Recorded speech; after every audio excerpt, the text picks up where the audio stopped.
Buenos días, amigos y amigas de Café de Economía.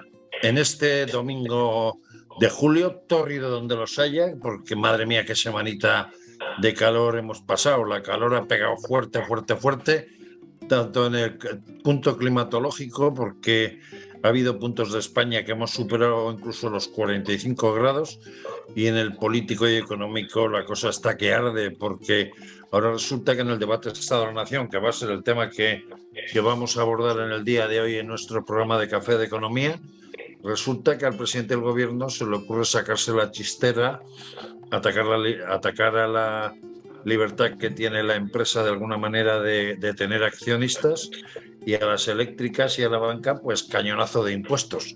El señor Sánchez, que últimamente está desolado por sus buenos resultados electorales en los que no gana una desde hace 4 elecciones, resulta que ahora, que para congraciarse con sus socios de Bildu, de Podemos, nos plantea una serie de impuestos que son contrarios a la economía. Pero de todo ello vamos a hablar, como siempre, en nuestro programa. Pero previamente hay que decir que hoy tenemos una noticia alegre, como es el hecho de que Luis Montalto, jefe de economía de ABC de Sevilla, ese prestigioso periódico andaluz, el número 1 de Andalucía y uno de los más importantes e influyentes de España, que tiene 93 años de existencia, pues se incorpora a la tertulia de Café de Economía por 2 razones. Una, porque es un magnífico periodista, también porque trabaja en ABC de Sevilla y sus trabajos periodísticos en el mundo de la economía son dignos de elogio y a tener en cuenta. Y en segundo lugar, por una razón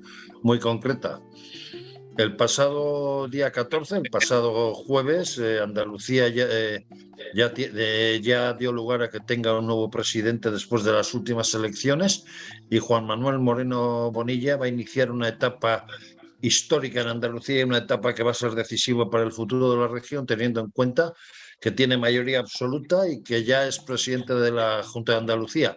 Estamos esperando todavía a que se sepa quiénes van a ser los componentes del gobierno, pero desde luego Andalucía va a tener un protagonismo por sí misma, y porque va a ser el reflejo de cuál puede ser la alternativa a esta política desastrosa de Sánchez, que nos lleva a un IPC del 10,2 y una inflación subyacente del 5,5.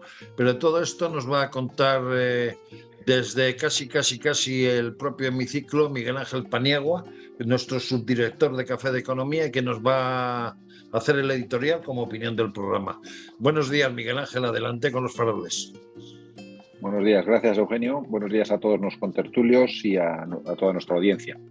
Si hablábamos de Galicia la semana pasada, hoy cambiamos a Andalucía, un caso totalmente diferente, de una comunidad con dominio histórico y también reciente del Partido Popular, a la primera mayoría absoluta del partido y la segunda legislatura de dicho partido gobernando. Y vemos que los españoles siguen confiando en el PP en los territorios históricos y empiezan a confiar en los territorios históricos socialistas. En medio de toda esta marea llega el debate del Estado de la Nación, con una situación económica preocupante, con riesgos para el futuro de nuestro país y la mayoría de la población sufriendo por la subida desbocada de los precios. Una situación difícil para el Gobierno, que se añade a la salida de la mayoría que apoya al Gobierno de Esquerra Republicana de Cataluña. El presidente Sánchez podía haber optado por adelantar las elecciones generales, por girar al centro, a una moderación que permita acuerdos para esta situación crítica para el país, o lo que ha elegido, girar definitivamente a la izquierda por un interés puramente electoral, desmontar el nuevo proyecto de Yolanda Díaz y ser más de Podemos que el propio Podemos. La única esperanza que vislumbra el PSOE ante las próximas elecciones es ocupar todo el espacio de la izquierda y maximizar la leidón, y esperar que el centro-derecha se divida lo que pueda y que cometan algún error, lanzando los viejos Doberman contra el Partido Popular de todos los tiempos. Pero hay un error de estrategia. Si Ciudadanos no recupera fuerza, que no parece que lo pueda hacer, deja libre todo el espacio de centro para el Partido Popular, el único que puede ocuparlo. Pues seguramente eso haremos, y eso hará que la victoria en las próximas elecciones sea aún mayor de lo que dicen las encuestas. Muchísimas gracias. Don Miguel Ángel, magnífico editorial por su parte, pero le falta un detalle importante, y es que este debate de Estado de la Nación, Pedro Sánchez lo ha preparado por sí mismo, porque tanto Adriana Lastra como el secretario de organización del PSOE andan a la gresca haciéndose luchitas de poder para ver quién puede sustituir a Sánchez si resulta que no se presenta, y Sánchez ha debido estar cabreado y menuda estrategia como lo sustituye a Lastra. Madre del amor hermoso, qué estrategia ha preparado, que nos ha puesto a todos temblando. Pero por deferencia a nuestro invitado, que es su primer programa, que esperemos que sean muchos, vamos a hablar con Luis Montoto sobre cuál es su impresión con respecto al debate de Estado de la Nación. Buenos días, Luis. Bienvenido a esta tu casa de café de economía, en la que además de tomar muchos cafés, esperamos que tus opiniones sean claras, potentes y sin miedos, porque aquí no existe el miedo. Y nos digas a ver qué opinas del debate Estado de la Nación que hemos sufrido estos días atrás, además del calor. Pues muchísimas gracias, Eugenio, en primer lugar por la invitación y sobre todo por la amable presentación que has hecho de nuestro periódico, sobre todo de nuestra casa y de mí mismo. Creo que estoy muy de acuerdo con Miguel Ángel en el editorial que ha formulado en cuanto a que Sánchez está tratando de buscarse ese espacio a la izquierda después del batacazo en Andalucía, por volverse a situar en un espacio, posición a mi juicio errónea, porque si algo ha demostrado el caso de Andalucía es que en el centro vuelve a estar la clave para crear mayorías compactas. Y a mí lo que me ha sorprendido como periodista económico y que va siguiendo la evolución de lo que ocurre en política económica y en el mundo de la empresa, no recuerdo nunca que un presidente del gobierno, pero ni siquiera un presidente de una comunidad autónoma, y diría que ningún alcalde, salvo casos muy excepcionales, haga un anuncio de manera tan irresponsable sin haber hablado antes ni lo más mínimo con el sector. Es decir en el Congreso que vas a hacer un impuesto con lo que vas a recaudar, con el objeto al que quieres imponerle ese impuesto, que es la banca, sin haber negociado antes ni lo más mínimo con la banca, que tienen una patronal y con la que se puede negociar. No, Luis, por hacerte un matiz, hoy la Asociación Española de la Banca ha mostrado su sorpresa porque ni se le había informado ni tenía conocimiento de este impuesto. Y de las eléctricas están estudiando el tema, pero a lo que el señor Sánchez se olvida es el hecho de que en el caso de las eléctricas es un valor refugio en la bolsa española, que por decir esas palabras causó un problema de un 8% de bajada momentánea de la bolsa, que no se ha podido recuperar desde entonces, y en el caso de la banca, pues que gana dinero. Que nos diga el señor Sánchez cuánto tiene que pagar la banca ahora para sacar el dinero del Banco Central Europeo. Pero si tienes algo que añadir, dilo, porque le hago un par de preguntitas a nuestros otros compañeros de tertulia y entramos a saco en el tema. Claro, ¿no? Muy rápidamente, así no se comporta un presidente de gobierno, que tiene una ministra de Economía que tiene que tener interlocución con el sector antes de cualquier medida, la que sea, buena o mala. Y sobre todo me ha sorprendido cómo hoy ha relativizado lo que ha ocurrido en bolsa, esa caída, diciendo, bueno, han caído. ¿Puede hablar usted de esa forma de la bolsa que, como muy bien ha dicho Eugenio, es donde está el ahorro de muchísimos españoles y muchísimos europeos que confían en los valores españoles para sus fondos de pensiones y para el ahorro de su jubilación? Vamos a ver, Víctor, a estas alturas del siglo XXI plantear en un debate de Estado de la Nación algo tan bruto como es que sectores defensivos a momentos de crisis, como puede ser el sector eléctrico desde el punto de vista de inversión bursátil o de refugio de pequeños de accionistas minoritarios, y por otro lado un impuesto a la banca, cuando la banca está en una relativa situación, buena situación económica, es una salvajada. Pero con Sánchez, ¿qué opinión tienes del debate de Estado de la Nación? ¿Ha ido contra el debate de Estado de la Nación o ha sido un paso a la desesperada porque se ve no ya en la calle, sino que sus planes de ser un prohombre en Europa se pueden ir a los sueños de Morfeo por su actividad política? Sí, bueno, yo creo que Pedro Sánchez no ha defraudado a nadie ayer, porque nadie esperaba nada de él ayer. Yo creo que ayer lo que hizo fue volvernos a dejar claro su incapacitación absoluta para dirigir los designios de este país. Creo que se plantó allí sin proyecto, sin ideas, copiando las de Podemos, como decís, para ocupar el espacio de Podemos. Miguel Ángel y yo, vivimos la sesión juntos, y teníamos de frente a la ministra de Empleo, Chiqui Montero. No, a la que ha fundado la plataforma Sumar, no le aplaudió, ¿verdad, Miguel Ángel? No aplaudió ni una vez y únicamente en el aplauso final. Es que le fulminó su propuesta presentada el sábado pasado. Yo creo que del paso, ahora te cuento algo del debate, yo creo que del paso de Iván Redondo por la Moncloa ha quedado el redondismo, o lo peor del redondismo, que es el tema del marketing, la propaganda, porque lo que vivimos ayer, cuando han demostrado ya, empíricamente lo podemos demostrar, que cada vez que crean un nuevo impuesto, cada vez que producen una nueva figura impositiva, nunca se recauda lo que ellos dicen, además de que les cuesta bastante sacar la figura impositiva. Quiero recordar a los espectadores que el año pasado aparecían 1.818 millones. Con respecto al impuesto a la banca, que si no me equivoco eran de mil millones de euros, se prevé que solamente pueda tener acceso a un 5%, y con respecto al impuesto de las eléctricas se hablaba de un 30%, si no me equivoco, que venían a ser unos 1.500 millones aproximadamente, ¿no? Yo estoy de acuerdo contigo. Lo que puedo hablar, lo que estaba contando, datos empíricos, es que en los presupuestos del 21 aparecían 1.818 millones entre los dos impuestos que crearon en esta legislatura, tasa Tobin y el impuesto sobre servicios digitales, y han recaudado no ha llegado a 560 y algo millones de euros, el 30%. Quiero decir, esta es la realidad del sanchismo. Crean un impuesto diciendo que van a recaudar. Bueno, pues el debate fue eso. El debate fue un partido socialista o un Pedro Sánchez, porque a mí no me gusta. Yo que vengo de una región como Extremadura en la que el Partido Socialista ha sido hegemónico, me da mucha pena hablar del Partido Socialista, de este partido que está, o el debate que vimos con Bildu, que solo le faltó salir a besarse al centro del campo de terreno de juego.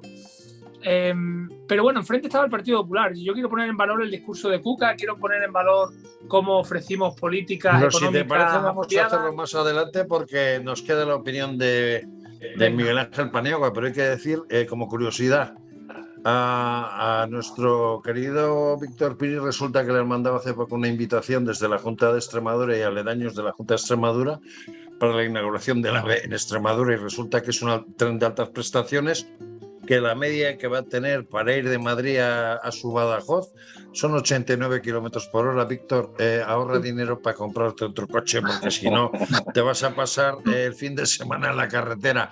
Mañana lunes. Hablando del Estado de la Nación, ¿cuál es tu opinión en un momento en el que en España en el último año la cesta de la compra se ha incrementado en 859 euros?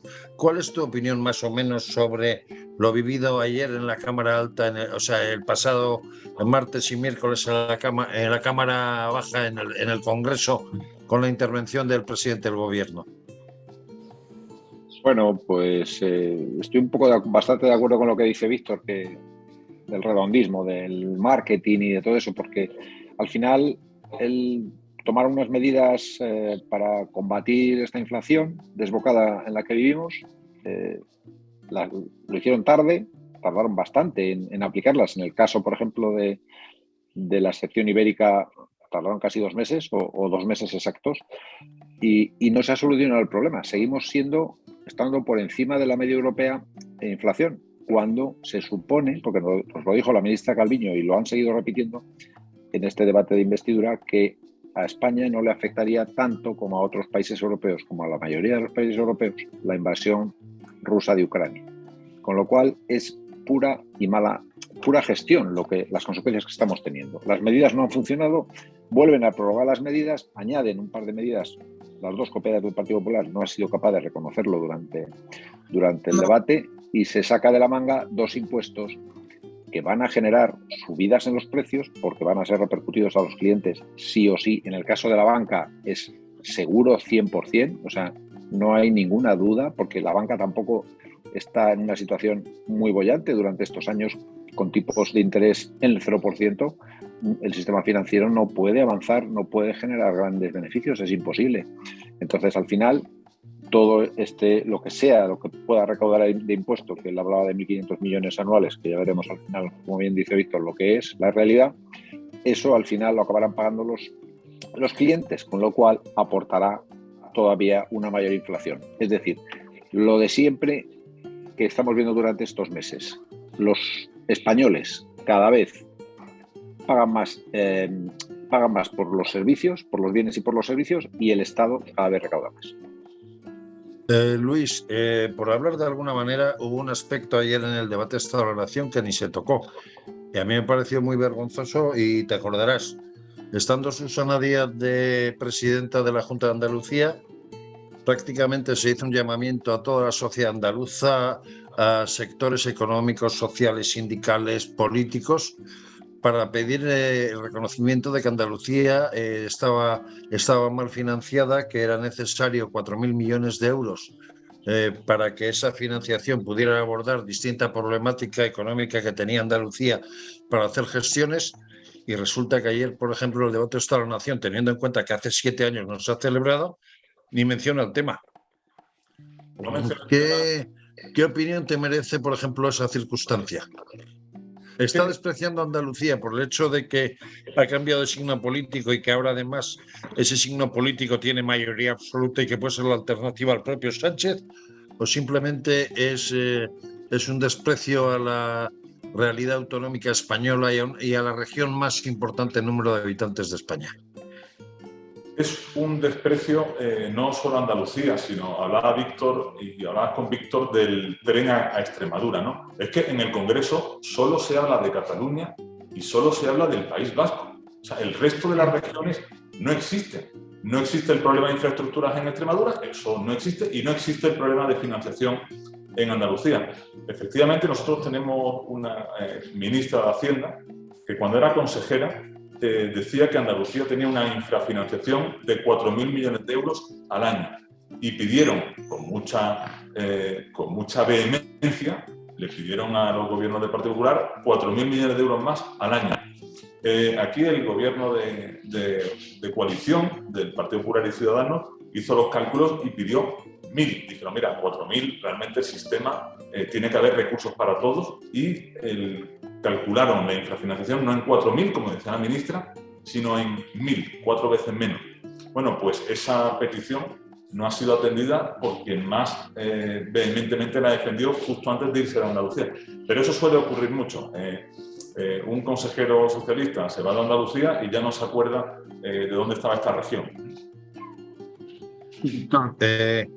A ti, desde el punto de vista económico, teniendo en cuenta los últimos datos, incluso el del IPC, los datos de cómo está la situación económica ahora mismo, ese supuesto anuncio hecho el pasado miércoles en el que se está hablando ya para prevenir a los ciudadanos que hay 41 días de suministro de gas almacenado en España por lo que pueda pasar este invierno, se está ocultando la realidad de los españoles, pero ¿este gobierno se dará cuenta alguna vez de que podemos entrar en una situación más que delicada? Bueno, yo creo que son conscientes, yo creo que lo saben. Los que lo vemos en el día a día allí en directo, sabemos que lo saben. O sea, no es que lo tengamos la percepción, es que sabemos que saben la situación en la que se... Pero la situación es mucho más grave que en la época de Solbes, ¿no? Eugenio, pero es que miente, o sea, el presidente ayer da datos en la tribuna, miente y le da lo mismo, pero además le salen gratis. O sea, le salen gratis porque a excepción de la prensa independiente y libre, como la que tenemos aquí representada hoy, casi nadie lo saca. Por ejemplo, ayer dice textualmente, España es menos dependiente de la energía rusa que el resto. Joder, estás mintiendo. Está mintiendo. España sí, depende. España es la segunda, España es la segunda suministradora de gas. Claro, el 10,43%, pero es que en Portugal es el 9%, en Reino Unido el 6%, en Austria, Croacia, Montenegro, Albania el 0%, en Estonia el 8%, en Bélgica el 6%. O sea, ¿qué me estás contando? Y le sale gratis. Y le sale gratis. Claro que ellos saben la situación a la que vamos, lo saben perfectamente. La ministra Montero, cuando la hemos interpelado, cuando le hemos preguntado, cuando ha tenido intervenciones en el Congreso, claro que lo sabe. Como dice Luis, además se enfada bastante cuando comparece y le recordamos su época de consejera en Andalucía y lo que hizo allí. Especialmente se enfada con nuestro José Vicente Mari cuando le suelta eso de engaño al Montero, ¿no? Sí. Pero es un gobierno que miente, que vive cómodo en la mentira. Yo creo que vive cómodo porque además se la compran. Es que todavía es verdad que cada vez menos. La encuesta que sacó el lunes pasado ABC de GAS3 ya es representativa de que el Partido Socialista se está desangrando, pero con una base electoral muy sólida. El sanchismo sigue pensando que puede recuperar espacio por la izquierda. Pues, ¿cómo lo va a hacer por la izquierda? Pues mintiendo, como está haciendo, como hizo en el debate sobre el Estado de la Nación. Te he hablado del gas, pero te podría hablar del índice de pobreza, te podría hablar de 10, 12 datos que dio equivocados, manipulados, llámalo como quieras. Yo, conociendo al personaje, sé que son manipulados, no equivocados. Luis, se me ha olvidado decirte que puedes interrumpirles en cualquier momento, interpelarles y demás, porque esto es una tertulia abierta. Si no tienes algo que preguntar, yo le diría, oye, Miguel Ángel, vamos a ver, viendo cómo están las cosas desde el punto de vista de política fiscal, cómo están las cosas desde el punto de vista de lo que se prevé para este próximo otoño, ¿qué está pasando en España? ¿Se está atacando la libertad que pueda tener la empresa para tener accionistas? ¿Se está atacando el derecho que pueden tener los accionistas a tener beneficios? ¿Y se está atacando de alguna otra manera la libertad económica en España? Sí, hombre, cuando se plantean impuestos de este tipo que no tienen ningún sentido, estás atacando Es a que la es libertad puro económica comunismo este tipo de impuestos, porque ¿no? estás atacando a sectores estratégicos y sin ningún motivo. Y además que son erróneos, porque si lo que pretendes es una cosa, las consecuencias van a ser justo las contrarias. Por una parte, ya te digo, los costes se van a repercutir, esa subida fiscal se va a repercutir en los clientes, seguro, durante este periodo, durante un tiempo, hasta que se recuperen los ingresos vía facturación.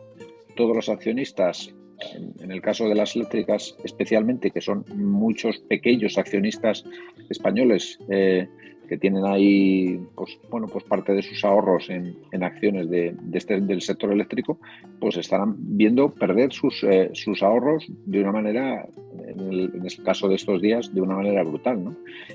¿Y para qué? Ya os digo, sobre todo el problema es que no va a tener las consecuencias que ellos quieren, ¿no?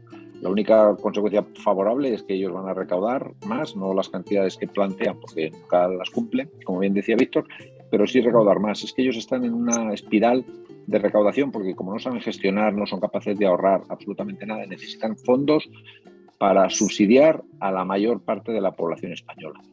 Hay que pensar que el salario medio español está en unos 26.000 euros, ¿vale? Cualquier familia que esté ingresando 26.000 euros lo está pasando fatal y lo va a pasar fatal durante muchos meses. Estamos hablando de, si tienen hipoteca son 1.000 euros al año, si la cesta de la compra entre 500 y 1.500 euros al año, la electricidad alrededor de otros 1.000 euros al año, estamos hablando de 4, 5 o 6.000 euros al año para una familia que ingresa 26.000. Eso es terrible. Todas las familias que están por debajo del salario medio van a sufrir muchísimo y estamos hablando de que el salario medio, lo normal es que el 50 o incluso más del 50% de la población estén en esos tramos. Están sufriendo y nadie les va a ayudar. Y ellos lo que quieren, el gobierno lo que quiere es intentar dar bonos y ayudas que ellos piensen que al final es el gobierno el que les ha salvado. Bueno, intentar estilo padre andaluz, ¿no?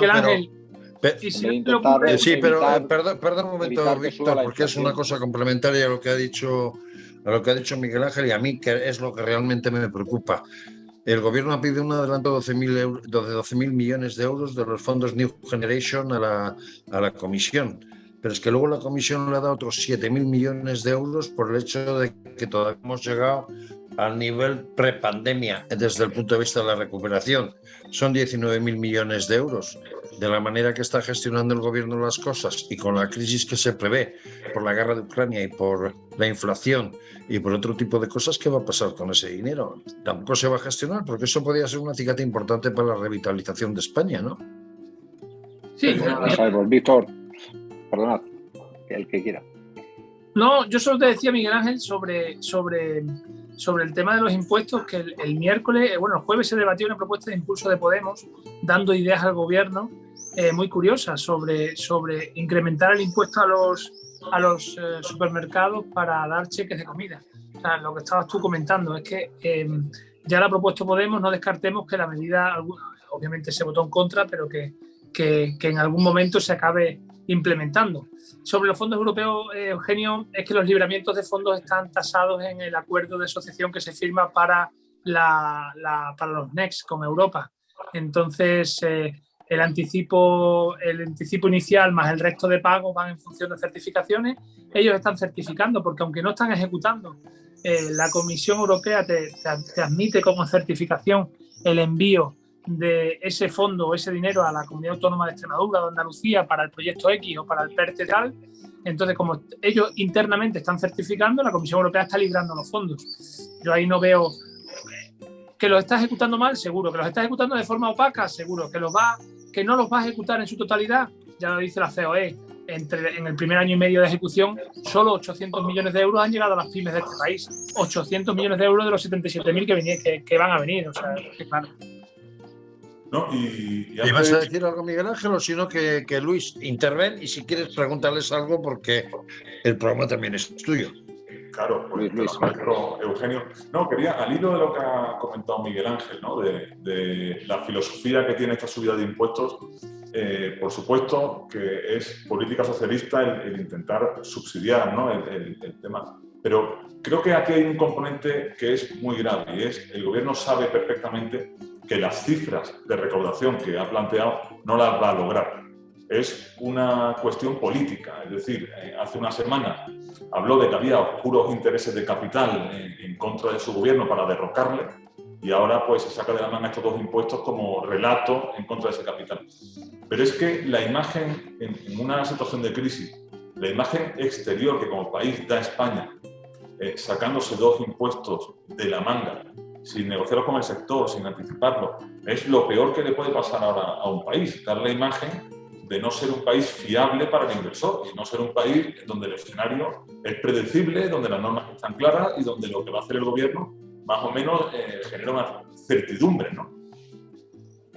O sea, Por eso lo digo, eso del país fiable me preocupa mucho porque en los nuevos planes de Andalucía, por ejemplo, el tipo de inversiones que se están llevando a cabo en Málaga o el tipo de inversiones que se pretenden llevar a otras ciudades andaluzas de cara a la recepción de empresas extranjeras y cómo se están buscando empresas extranjeras en el Reino Unido y en otros sitios, la verdad que esta imagen que está dando el gobierno puede ser tremendamente preocupante, ¿no? Miguel, más que la imagen en Andalucía, sí. yo creo que el problema es que este tipo de gobierno no es que genere mala imagen, es que genera incertidumbre. Y no hay nada más miedoso, lo hemos hablado muchas veces en esta tertulia, que el dinero. Sí. Bueno, el Financial Times ya sacaba una noticia sobre el impuesto a la banca que decía que era un impuesto populista. Es decir, si desde las instituciones internacionales y de los periódicos y de la prensa económica internacional hablan de un gobierno populista, ¿qué consecuencias tendrá eso para la inversión? Para la inversión en nuestro país. Es que tiene toda la razón Luis cuando dice que va a perjudicar muchísimo la imagen de España. Pero bueno, esto es así. Es un partido socialista que cada vez es más comunista y al final en vez de socialcomunista será comunista socialista, porque va a tener un componente mayor de comunismo y cada vez menos de socialismo. De hecho, bueno, ya sabéis que con la ley de memoria democrática esta que van a sacar, ahí con el acuerdo que ha hecho con Bildu, sabéis que hay mucha gente firmando en contra del PSOE, firmando en contra de esta ley. Yo, Miguel Ángel, sabes que soy vasco, estamos en un programa de economía y no quiero hablar de política, pero a mí un presidente de gobierno que pacta con Bildu y luego tiene la cara dura de ir a Hermoa a homenaje a Miguel Ángel Blanco, lo siento, pero no me vale. Y lo digo como vasco, como periodista y como víctima de ETA, que eso. Y esa señora que está redactando que va a colaborar con el gobierno redactando la ley de memoria histórica, resulta que en un determinado periódico, pues si te sacaban una foto, si estaba relacionada con la política, con los medios de comunicación, sabías que te podían venir los de la serpiente con el hacha a darte un susto, a pegarte los tiros. Y esa es la realidad que hay. A ver, pero volvamos a la economía. Luis, planteales alguna pregunta si te apetece. Sí, bueno, te voy a plantear a Miguel Ángel cómo él que has estado siguiendo un poco todos los anuncios que ha hecho Pedro Sánchez, y decías que salvo los 2 impuestos, todas las demás medidas estaban planteadas ya por el Partido Popular, ¿no? Se llaman, incluida la de cercanías. Sí, exacto. El bono de 200 euros, la bajada del impuesto, son medidas que planteaba el Partido Popular y ha estado criticándonos todo el debate, en vez de decir, bueno, vamos a ver, que ustedes han planteado alguna iniciativa que nos parece loable y que nos parece buena y que la vamos a aplicar. O sea, ni siquiera lo ha reconocido. O sea, él está en una dinámica de ataque absoluto al Partido Popular. La última intervención que hizo en la última interpelación a la intervención de Cuca Gamarra fue terrible. Yo no había oído nunca un ataque tan brutal al Partido Popular. Y mientras está pactando con Bildu y está intentando blanquear su acuerdo con Bildu, resulta que nosotros somos como apestados o antidemocráticos y con nosotros no puede pactar. Es una cosa terrible. A mí me parece realmente terrible a los niveles a los que estamos llegando. Nosotros, se lo dijo además Cuca, nos decían, oye, es que no tenéis, ¿cómo? Que no tenéis propuesta, pero si tenéis un documento desde hace mes y medio que os hemos enviado allí, ni siquiera habéis tenido la deferencia de contestar. Es que ni siquiera un mínimo de educación. No se ha entrado a valorar. Por otra parte, Miguel Ángel, perdona que te interrumpa, cuando el gobierno plantea un bono de 200 euros para el tren de cercanías de Renfe, ¿cuántas provincias y regiones españolas tienen ese tren de cercanías para que Extremadura los españoles o españolitos puedan disfrutar de ese bono? Porque hay una España rural que no tiene esa posibilidad. Hay una España vaciada que no tiene esa posibilidad. Por ejemplo, en Andalucía, no digamos con el dichoso bono de Renfe, que para ir de Almería a Madrid o de Sevilla, que tienen suerte en Sevilla y tienen el AVE, pero en Andalucía el servicio ferrocarril es tercermundista. Y lo digo desde un sitio que hay isla, ¿no? Pero de alguna manera eso es tomar el pelo a la gente, eso es propaganda puro y duro, nada más. Sí, yo creo, Luis, que como tú planteabas, al final Sánchez, el primer bloque de medidas que tomó el Consejo de Ministros sí eran medidas que venían en la propuesta del Partido Popular, a su manera y a su forma y dándole su contenido ideológico. Yo creo que después de las encuestas ellos también, yo creo que se mueven en estos ámbitos y después de lanzar Díaz la plataforma de Sumar, yo creo que él ha decidido que tiene que ocupar sí o sí ese espacio, porque en el debate interno ni siquiera habían planteado una enmienda, una moción, una PNL, no habían planteado en meses nada en el Parlamento al respecto de el impuesto a las eléctricas o el impuesto a los bancos. Era algo que, mira, que tenemos comisión de Hacienda cada mes, tienen un cupo de 2 o 3 propuestas cada mes, nunca la han propuesto, o sea, no lo tenían en el debate. Es una improvisación pura y dura. Tanto la medida en sí como el afán recaudatorio o la cantidad que estiman de recaudación, porque yo creo que es tirar una moneda al aire y que salga cara a cruz, porque no van a recaudar eso. Hoy repasaba yo el trámite que tiene que llevar el proyecto de ley, porque no puede ser un decreto al ser un impuesto, y la creación del impuesto tiene que hacerse por un proyecto de ley. Tiene que haber informe previo, tiene que haber exposición pública del anteproyecto de ley, o sea, los trámites. El dictamen del Consejo de Estado, me imagino, ¿no? Claro, tiene que haber informes que no son vinculantes, pero son preceptivos, tiene que solicitarlos, en fin, que los trámites nos llevan a que en el 2023 el impuesto, cuando quiera entrar en marcha, estamos en el segundo trimestre ya del 2023, por tanto, el afán recaudatorio en el 2023 ya seguro que no se cumple, como pasó en Tobin y en Google, y luego, pues es que no se va a cumplir. Y como decía Miguel Ángel en la primera fase de la tertulia, es que al final lo vamos a pagar todos. Es que es un impuesto indirecto al resto o a todos los españoles, como decía Miguel Ángel, pues lo vamos a pagar todos. Y es realmente lo que yo creo que tenemos que transmitir a los ciudadanos, que yo creo que son conscientes ya y lo saben, y las encuestas lo muestran, pero hay que incidir. Yo creo que la prensa también tiene que hacerlo. Oye, que esto no es un impuesto a los bancos, que los bancos no van a pagar esto, que los bancos lo van a, como hicieron ya con la tasa de los servicios financieros, automáticamente se derivó a los clientes. Y yo creo que es lo que va a pasar en esta ocasión, exactamente igual como han hecho las tecnológicas con el impuesto, con la tasa Google. Y Víctor, quería, Sí. ya que me diste la ocasión de preguntar, ahora hemos visto efectivamente esta semana ese giro a la izquierda tan notable, ¿no?, que ha hecho Pedro Sánchez. Ya vimos en su momento, justo antes de las elecciones andaluzas, como Emiliano García Paje ya era muy crítico, ¿no?, con Sánchez, diciendo que él era el único que mandaba y los demás eran simples monaguillos. Hemos visto también el trompazo que se ha pegado Juan Espadas, que era un candidato netamente de centro, porque gobernó en Sevilla desde el centro y que lo han empujado a la izquierda y se ha pegado un trompazo. Y después hablábamos antes del Partido Socialista en Extremadura, que es un partido que tiene pues a una mayoría detrás, con un candidato que también es un candidato bastante situado en el centro. ¿Cómo crees, en el caso de Extremadura, donde las elecciones son junto con las municipales dentro de 10 meses, son dentro de muy poco, ¿no?, al igual que en Castilla-La Mancha, cómo puede afectar al mapa electoral de estas comunidades ese giro a la izquierda que está dando Pedro Sánchez? Bueno, mira, yo creo que desde fuera se tiene una visión un poco distorsionada de lo que es Vara, porque él cuando sale de Extremadura da una imagen diferente de la que hay allí. Él al final es el monaguillo principal de Sánchez. Piensa que él salió en el maletero de un vehículo de Ferraz en la noche aquella en la que retiraron la urna, y él se prometió a sí mismo que no iba a volver a salir nunca más de un maletero en Ferraz. ¿Cómo lo hace? Siendo el principal palmero de Sánchez. El principal, no hay otro como él. Yo creo que en Extremadura el ciclo que se le viene al Partido Socialista en el resto del país también va a tener impacto. Estoy convencido.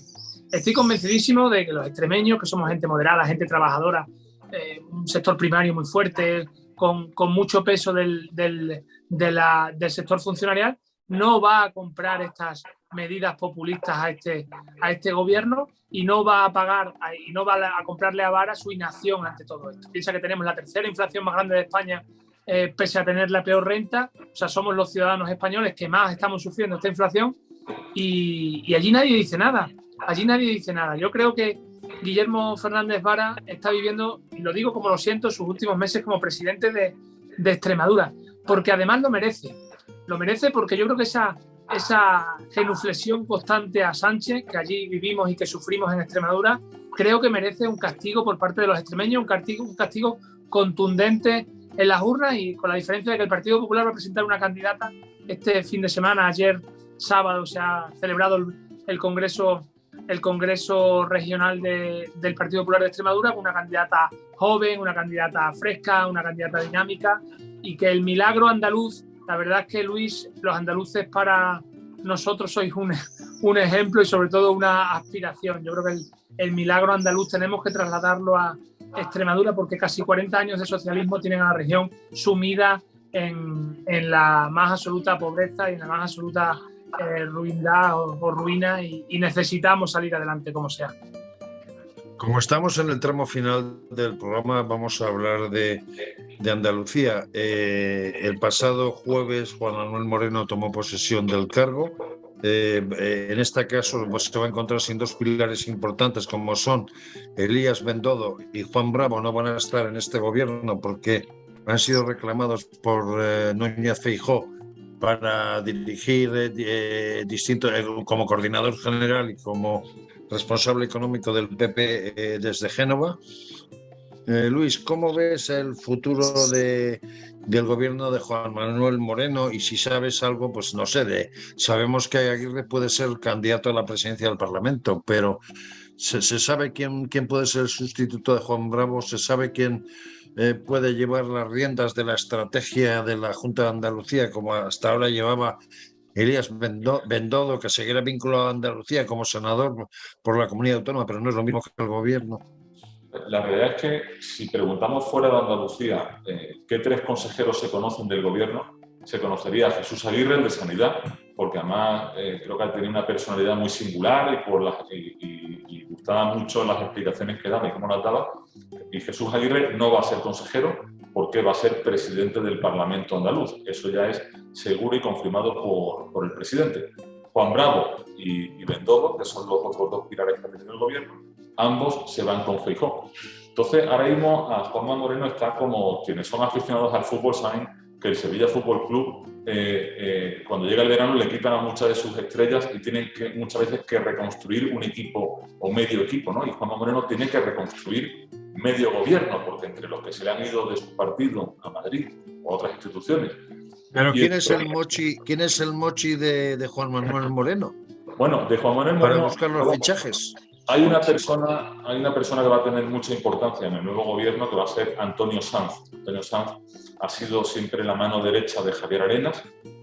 Fue delegado del gobierno en Andalucía, donde lo hizo institucionalmente muy bien, y que ahora mismo era el número 2 de Bendodo. Entonces, una vez que sea Bendodo, Antonio Sanz va a tener un peso importante dentro del nuevo gobierno. A partir de ahí, sobre el futuro consejero, todo lo que digamos serían especulaciones, porque Juanma Moreno lo está haciendo está siendo muy celoso de conservar la información. Se está hablando que en Hacienda va a pasar a tener un perfil más bajo. Juan Bravo tiene un perfil y en la Hacienda pues va a tener un perfil un poquito más bajo, porque habrá una consejería de Economía, de Empresa. En Hacienda se está hablando, ahora mismo hay el presidente de la Autoridad Portuaria de Sevilla, que se llama Rafael Carmona, también una persona que fichó Javier Arenas para el partido y que ha estado en la Cámara de Cuentas, un técnico con buena imagen y con cintura política, se está perfilando como nuevo consejero de Hacienda. Pero si te diese más nombres de los que te he puesto ahora sobre la mesa, serían pura especulación. Seguro pero efectivamente va a ser un gobierno con muchísimas caras nuevas. Miguel Ángel, visto desde fuera, ¿cómo ves lo de Andalucía? Bueno, pues yo creo que hay que tener en cuenta también que los partidos y los gobiernos no solo son personas. O sea, lo hacen las personas, pero al final son los equipos y un partido tiene que demostrar que tiene fondo de armario, es decir, que tiene no una estrella o dos estrellas, sino que tiene 30, 40, 50 personas que son muy competentes para ocupar un gobierno. También es cierto que en un gobierno con mayoría absoluta, en la que la gestión es mucho más sencilla de poder llevar a cabo todas las iniciativas políticas y económicas, en este caso, que pueda intentar sacar adelante el gobierno, pues es mucho más fácil y quizá no necesitas a lo mejor... Pero hay una cosa, Miguel Ángel, que es importante y te lo voy a decir en términos futbolísticos. Si el Palencia Club de Fútbol sube de segunda división a primera división, tiene un entrenador tan magnífico que consigue que gane la Liga y va a la Champions League, y resulta que la Champions League está haciendo un buen resultado, cuando ese entrenador se va porque le ve el Madrid y dice, joder, qué bueno es, vamos a llevarle al Bernabéu, resulta que la gente de Palencia dirá, puñetas, se nos va al Bernabéu y nosotros qué. Y en el caso de Andalucía, ¿por qué digo esto? Primero, había miedo a que no se consiguiera la mayoría absoluta con el no de Vox. Segundo, había miedo a que de alguna otra manera Juanma Moreno no pudiera gobernar solo. Ahora, pues a ver, para la mentalidad y psicología andaluza, después de esos miedos, después de 37 años de socialismo, pues que dos pilares del equipo de fútbol de Andalucía, de la selección andaluza, se nos vayan a Madrid, sí, pero puñetas, ¿y aquí qué? Bueno, pero es que cuando se nombró a Juan Bravo, nadie pensaba que Juan Bravo iba a ser una estrella, salvo los que le conocíamos. Y nadie dijo nada. O sea, que es que la gente sale de la acción y saldrá gente buena y saldrá más gente de Andalucía. Al final, yo creo que hay cantera. Todavía no me he visto con la pizarra remangado contando cosas y demás que se preparan por Madrid. Hay un proyecto muy importante para el futuro de España. Perdón. Sí, lo que sí vamos a ver, y creo que eso va a ser importante también para el proyecto de Feijóo, es que ha habido ya una absorción de ciudadanos en los votos, y en el gobierno de Juanma Moreno va a haber también una absorción de ciudadanos en cuanto a... Quiero preguntarle. Exactamente, va a haber... porque Ciudadanos hizo una cosa muy buena, y es que fichó a muchos independientes y a muchos técnicos para meterlos en el gobierno. Poca gente de carnet. Y han hecho una buena labor, se han sentido cómodos en el proyecto de Juanma Moreno, y muchos de ellos van a continuar. Rocío Blanco, la consejera de Empleo, casi seguro, continúa. Y hay niveles intermedios muy preparados que van a continuar. Entonces, y creo que eso va a ser importante en cuanto para otras comunidades y para el propio Feijóo, el ver que los políticos y los profesionales válidos que han aflorado con Ciudadanos tienen cabida en el espacio también del Partido Popular.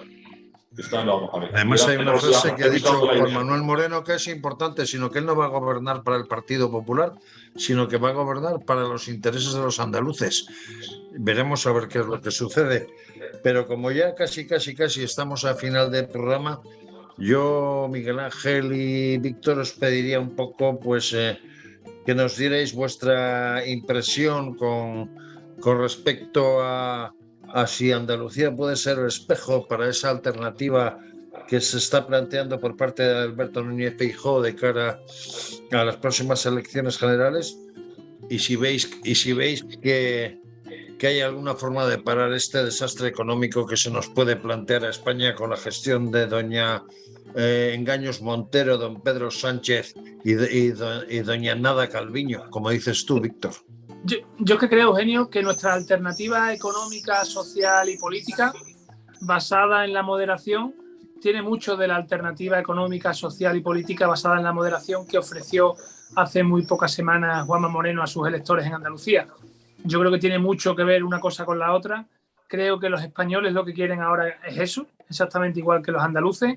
Creo que los andaluces quizás echen de menos a Juan Bravo. Nosotros vamos a agradecer tenerlo cerca, tenerlo dirigiendo las propuestas económicas del Partido Popular en Madrid. Creo que es una mente brillante y un trabajador obstinado con su trabajo y enamorado de su trabajo, y que creo que va a ser... Portero de fútbol 7, con eso está todo dicho, ¿no? Sí, y portero de fútbol 7. No, es que además yo creo que él profesionalmente era portero, pero también es goleador, porque lo ves que ha marcado muchos goles, no por tamaño, no creo que sean de cabeza, pero ha marcado muchos goles.